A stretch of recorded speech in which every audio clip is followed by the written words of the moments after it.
The courtroom fell silent the moment I stepped through the door.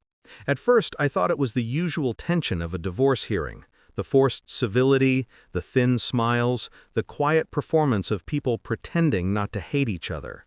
But then I saw him, the judge. His face drained of color. His hand trembled against the gavel.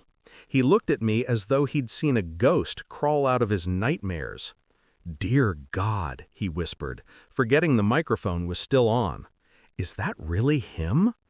My ex-wife laughed under her breath. Her new husband, the senator, shook his head, amused.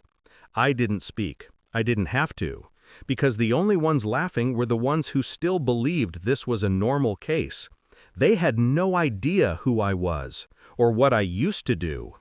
2 years ago, she walked out of our home with a lawyer's smile and a stranger's eyes. Said she wanted stability, influence, a better example for our daughter. The senator gave her all of that, on paper. The press called them a power couple. I called them what they were, predators who believed their world was untouchable.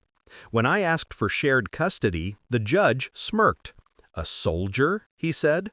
"Your wife's new husband is a senator. Full custody to her."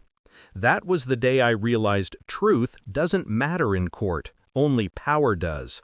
So I stayed quiet. I let them believe they'd won. I let her smile on television and pretend the man beside her was some kind of savior. Until one night my daughter called. Her voice was a whisper, thin, cracked, terrified. "Daddy, he locked me in the basement. 3 days. No food, no light. Mommy didn't stop him. She said it was for discipline." Silence. Then a small sob. "Please don't tell anyone. He said he'll make you disappear." That's when the soldier in me died, and something colder took its place.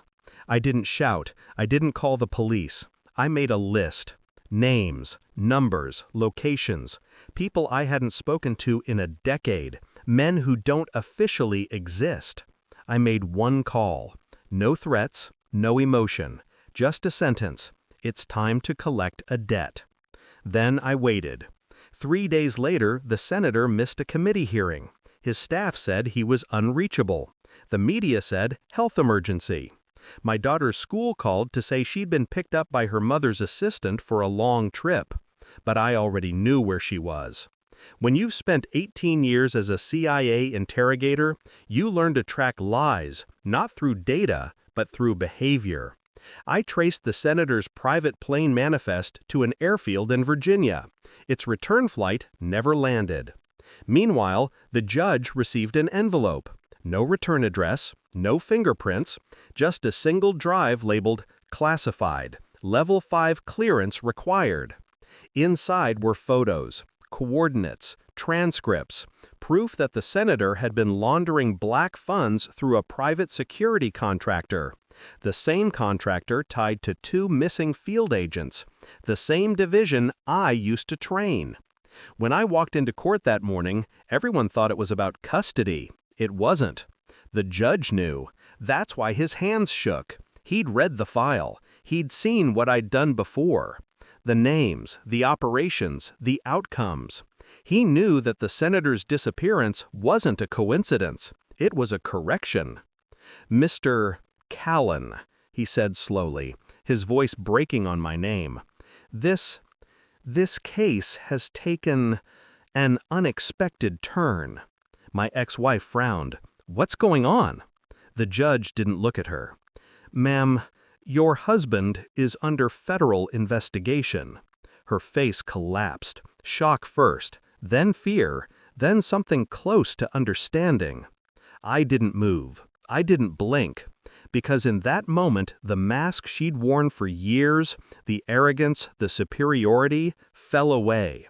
And she finally saw me not as her ex-husband, but as the man who'd stopped being human long before she betrayed me. I didn't have to say a word. The system corrected itself. The custody ruling was overturned pending investigation. My daughter would stay with me until further notice. She tried to speak to me afterward. Her lips trembled. "What did you do?" I looked at her the way I used to look at prisoners who didn't yet realize they'd confessed. "Nothing," I said. "I just told the truth to the right people." Her eyes watered. "He'll come back." I almost smiled. "No, he won't." That night, I stood at my daughter's door while she slept. She still twitched in her dreams, still whispered, "Daddy," like it was a plea. It would take years for her to unlearn fear, but at least now she could. I walked outside, lit a cigarette, and watched the world return to its noise. Somewhere headlines spun theories. Somewhere the senator's name was buried under national security review. No one would ever trace it back to me. They couldn't. My file was sealed before she ever met me. In the end, they didn't lose because I fought them.